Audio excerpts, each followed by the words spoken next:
Hi, my name is David Wong, better known as Planet Being on the Internet, and this video will be demonstrating Android running on the iPhone. This is an iPhone 2G, and we demonstrated the Linux kernel running on this device over a year ago, and unfortunately I got distracted with the iPhone 3GS jailbreak, and there was some months where I had a hiatus when I wasn't working on the iPhone at all. And so things got a little delayed. But now I'm back and going to show you some cool stuff.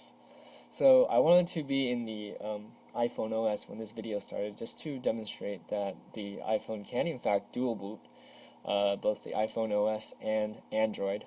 So even if you install Android on your phone, your iPhone can still be used normally.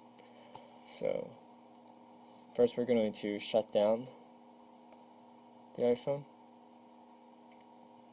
Anyway, as you can see from the reflection, I'm using a very primitive tripod and an iPhone 3GS to record my video.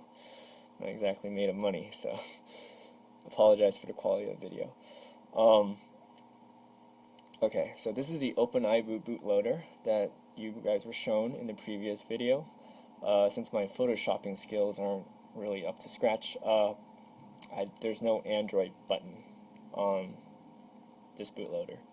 However, I've hacked it so that if you hold down the home button on the OpenIBoot console icon, it'll be a signal to boot Android. So right now it's initializing a NAND and loading the kernel and the init RAM disk from the NAND, which is the Linux kernel, of course. And now we're inside the Linux kernel. Familiar Tux logo there. Basically, my RAM disk mounts some loopback partitions on the data partition on the NAND, and then instructs Android to use that before passing control over to Android. So now Android has control, and we should see the frame buffer initialize and the Android logo come up pretty soon. So sorry for the long video, but I wanted to show you guys the whole boot process.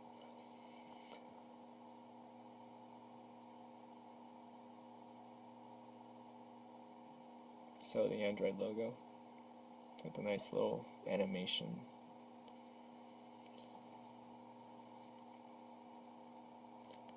And sorry this took so long.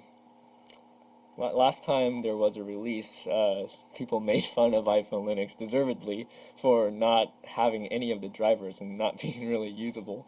But, so I wanted to make sure that everything was usable before I showed this off. So Android's booted. I have a Rogers prepaid SIM in here, so there it is, Android.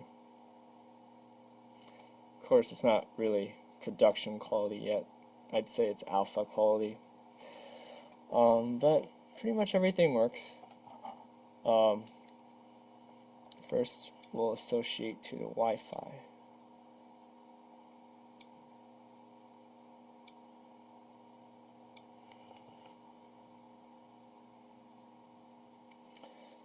It's slightly buggy because I didn't bother to implement all the proprietary driver, not proprietary, but Android-specific driver extensions. So sometimes the OS thinks that it's not scanning, but it is. See, we've associated. So I guess one of the things we can show you is how to browse the web. Jeez, I'm a little clumsy with this operating system.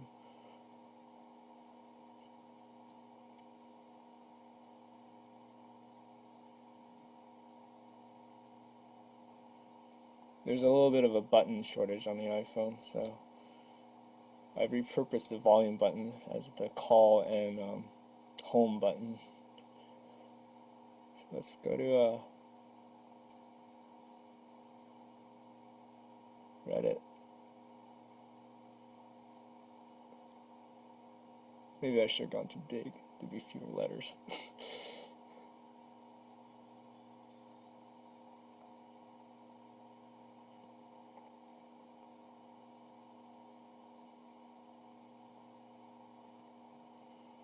So as you can see, it's pretty usable.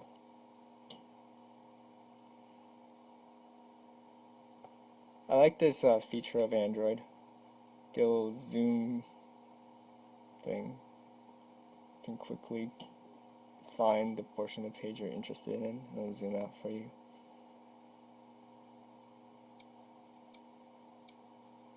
So yeah, there's the browser. Second thing is probably playing music.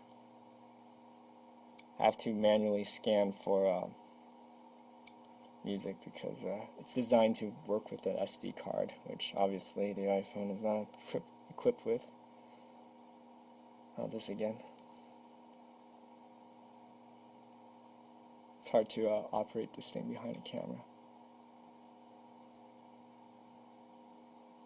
It's a little sluggish, but as I've told you before, it's running the debug version of everything. There's actually a garbage collector running inside of Linux kernel right now, just to make sure I don't have any memory leaks.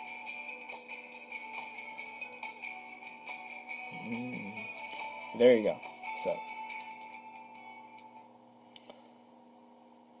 playing music. Last thing I want to show you is making a call with it. There's this joke on the internet about the GNU phone where you had to give something like 20 command line arguments to place a call.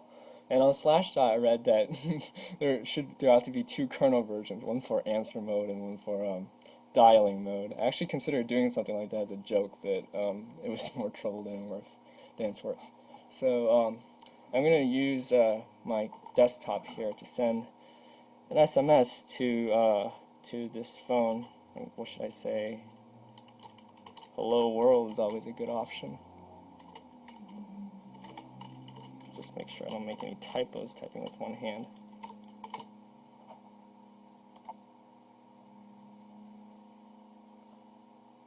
So Skype says it's sending. Hopefully I will receive the message in a second. And there it is.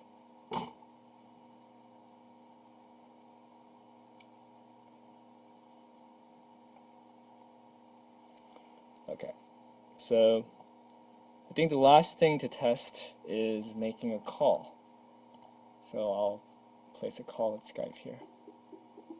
You're hearing my computer speakers.